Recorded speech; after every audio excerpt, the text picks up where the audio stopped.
24 گھنٹے کی زندگی میں بھائیو جھوٹ خاص طور پر زندگی سے ہم نکال دیں، جھوٹ نہ بولیں اور ایک کسی کو دھوکہ نہ دیں۔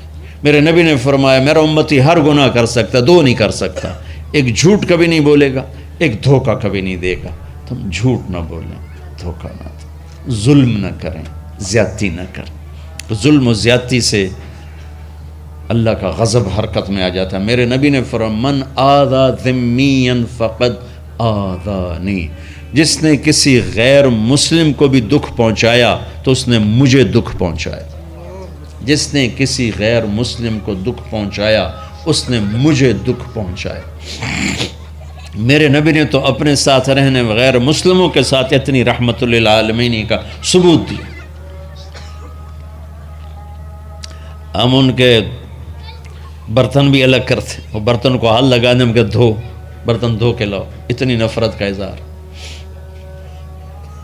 بھائیو محبت سے رہیں، اپنے کاروبار میں ہو سچ بولو، صحیح تولو، وعدہ خلافی نہ کرو، وعدے سے پھرو مت، کسی کو دھوکہ نہ دو، کسی کو فراڈ نہ کرو۔ بازار کا دین سچائی ہے، صحیح تولنا ہے اور دھوکہ نہ دینا ہے۔ گھر کا دین ماں باپ زندہ ہیں، ان کے پیر دھو لو، ان کی دعائیں لے لو۔ گھر والے ہو اپنی بیوی سے حسن سلوک کرو، گالی دینا، تانے دینا، طنز بولیاں، اپنے گھروں کو آگ نہ لگاؤ۔ ہمارا جوائنٹ فیملی سسٹم ہے، ماں باپ کو اپنا مقام دو، بیوی کو اپنا مقام دو۔ ہمارا سسرالی معاشرہ ظالم ہے، درد سے کہہ رہا ہوں ظالم ہے، ہمارا سسرالی معاشرہ ظالم ہے، چاہے دیندار کہلاتے ہوں، چاہے دنیا دار کہلاتے ہوں، چاہے پڑھے لکھے کہلاتے ہوں، چاہے ان پڑھ کہلاتے ہوں، ظلم ہے۔ میں کہاں سے اس کی تعویل کروں؟ اگر ماں باپ کی طرف سے زیادتی ہے اپنی بیوی کو بچاؤ، اور کہیں بیویاں ایسی زوردار ہیں کہ وہ گھر کو آگ لگانے پر آئی ہوتی ہیں، اگر بیوی زیادتی کرے تو ماں باپ کو بچاؤ۔ یہ تمہارا کام بیچ میں ایک پل بننا ہے، دونوں رشتوں کو جوڑنا ہے۔ جس طرف بہنوں کی طرف سے زیادتی ہے بیوی کو بچاؤ، بیوی کی طرف سے اپنے دوسرے رشتوں کو بچاؤ۔ ہم اس میں افراط ہوتا یعنی کمی زیادتی کا شکار ہیں۔ کچھ ماں باپ کے پریشر میں بیویوں پر ظلم ڈھا دیتے ہیں، اور کچھ بیویوں کے پریشر میں ماں باپ کو ذلیل کر دیتے ہیں۔ یہ دونوں انسانیت سے دور کی چیزیں ہیں۔ بھائیو اپنے نبی کی زندگی پڑھو اللہ کو۔ میرے نبی کی ایک حدیث سناؤں، میرے نبی نے فرمایا یہ جو میرے مدینے والے لوگ ہیں نا یہ بڑے اچھے ہیں، ان کے گھر میں جب کسی کی ڈولی اترے نا تو اسے یوں لگتا ہے جیسے میں اپنے ماں باپ کے گھر ہی آ گئی۔ یہ چند دن پہلے میں نے حدیث پڑھی تو مجھے بڑا مزہ آیا کہ میرا تو مستقل مضمون بیان کرتا رہتا ہوں۔ آپ نے فرمایا کہ یہ جو میرے انصار ہیں مدینے والے، ان کے گھر میں کسی کی ڈولی آ جائے تو اسے یوں لگتا ہے جیسے اس کو اپنے ماں باپ اور ساس سسروں میں کوئی فرق ہی نہیں نظر آتا، کہ یہ ایسے اچھے اخلاق کے لوگ ہیں۔ چلو اگر یہ نہیں ہو سکتا تو کم از کم یہ نفرت تو نہ ہو، لگائی بجھائی، لڑائی جھگڑے، طلاقوں کی شرح بڑھ چکی ہے صرف زبان کی بدتمیزی پر، صرف زبان کی بدتمیزی پر، صرف زبان کی بدتمیزی پر طلاقوں کی شرح بڑھ چکی۔ بھائیو اپنے اخلاق سے اپنے رشتوں کو جیتو۔ ماں باپ کا دل جیتنا ہے، بہن بھائیوں کا دل جیتنا ہے، اپنی بیوی کا دل جیتنا ہے اچھے اخلاق کے ساتھ۔ بیوی کے ذمہ خاوند کا دل جیتے اچھے اخلاق کے ساتھ، ساس سسر کا دل جیتے اچھے اخلاق کے ساتھ، اپنے بہن بھائیوں کا دل جیتے اچھے اخلاق کے ساتھ۔ میرے رب کی قسم تم چپ رہنا سیکھ لو، عزت تمہارے قدموں میں آ کے گرے گی۔ جواب نہ دو، چپ ہو جاؤ، اللہ عزت تمہارے قدموں پہ لا کے کھڑا کر دے، تمہارے قدموں میں آ کے اللہ عزت کو گرائے گا۔ اولاد کو عزت دو، اولاد کو عزت دو، اولاد کو عزت دو، ان کو ٹائم دو، پھر یہ ساری زندگی تمہارے غلام بنے گے۔ 3 سال کے بچے کو اسکول میں دھکا دے دیا، آیا تو ٹیوشن والے کے پاس بھیج دیا اور خود اپنے مزے کیے، تو یہ اولاد کبھی تمہاری نہیں ہوگی۔ انہیں ٹائم دو اور اولاد کی خواہشات کا خیال کرو، ان پر ایسے ماں باپ ہونے کی ایسی دھونس مت جماؤ۔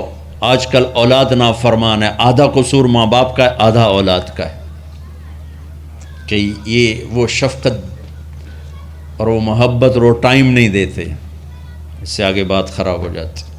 اور ایک بڑا حساس موضوع ہے، رشتے ناتوں میں اولاد کی رعایت کرو، اپنی اولاد کی پسند ناپسند کا خیال کرو، ان پر مسلط مت کرو۔ اولاد سے کہتا ہوں کورٹ کی شادیاں نہ کرو، عشق معشوقی کی شادیاں نہ کرو، یہ 99.9% ناکام ہو جاتی ہیں۔ زندگی اور چیز ہے، عشق معشوقی اور چیز۔ اپنے ماں باپ کی دعائیں برکتیں لے کر شادی کرو۔ لیکن ماں باپ سے کہتا ہوں اگر کہیں بچی کہہ دے میں نے نہیں کرنی یہاں، تو اللہ کے واسطے اس کی رعایت کرو، اس کو گائے بھینس نہ بناؤ کہ جس قلے نال مرضی جا کے بن چھڈو۔ انسان ہے، جانور نہیں ہے، انسان ہے۔ زندگی جس نے گزارنی اس کی رعایت کرو، اس کی رعایت کرو۔ اولاد سے کہتا ہوں ایسے لو میرج اور گرل فرینڈ بوائے فرینڈ ہمارا کلچر نہیں ہے، یہ ہلاکت اور تباہی کا راستہ۔ میں قربان جاؤں میرے نبی کہ صاحبزادی جنت کی عورتوں کی سردار کا رشتہ آسمان پہ طے ہو چکا ہے کہ علی کے ساتھ کیا جائے گا۔ خبر آ چکی، جبریل آ چکے ہیں کہ یا رسول اللہ فاطمہ علی کے لیے ہے، اور حضرت علی رشتے کا پیغام لے کر آئے ہیں، اور آپ فرما رہے ہیں انشاءاللہ۔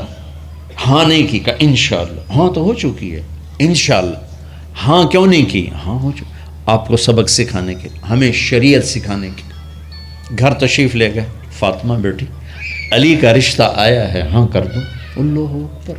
جب جبریل آ کے بتا چکے ہیں کہ یہ رشتہ ہو چکا ہے آسمانوں پر، اللہ نے کہہ دیا ہے کہ فاطمہ علی کا کے ہاتھ میں دی جائے گی، پھر یہ کیوں پوچھ رہے ہیں بیٹی علی کا رشتہ آیا ہے، ہاں کر دوں؟ ہمیں سکھانے کی کہ کتنی بچیاں سسک کے زندگی گزار دیتی ہیں، ماں پیو زبردستی کر دیتے، کتنے بچے سسک کے زندگی گزار دیتے ہیں کہ ماں باپ زبردستی کر دیتے۔ بھائیو اللہ کے واسطے شریعت پڑھو، دین پڑھو، نبی کی زندگی پڑھو۔ حضرت فاطمہ رضی اللہ تعالیٰ عنہ کا انکار کرنا تھا، کیا خیر آج کل کی شریف بچی بیچاری چپ کر کے کہتی ٹھیک ہے جی میں ماں پیو دی مرضی۔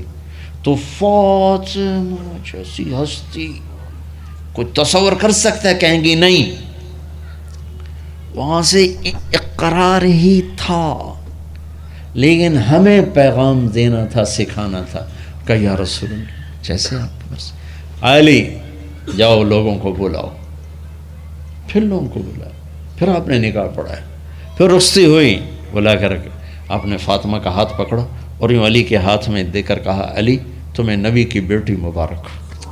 سبحان اور پھر فرمایا فاطمہ مجھے جو سب سے زیادہ محبوب تھا میں نے تیرا ہاتھ اس کے ہاتھ میں دے دیا۔ بھائی اللہ کے واسطے اپنی قومی زندگی سے نکلو، رواجی زندگی سے نکلو، پنجاب کی زندگی، پٹھانوں کی زندگی، بلوچوں کی زندگی، سندھیوں کی زندگی، یہ بت ہیں، ان کو توڑ کے نبوت والی زندگی، نبوت والی زندگی، نبوت والی زندگی وہ اختیار کریں گے، ہماری عورتیں بھی سکھی، ہمارے مرد بھی سکھی، ہماری اولاد بھی سکھی۔ تو سارے بھائی نیت کرتے ہیں نا اس کی انشاءاللہ، اللہ تعالیٰ ان کی بخشش فرمائے۔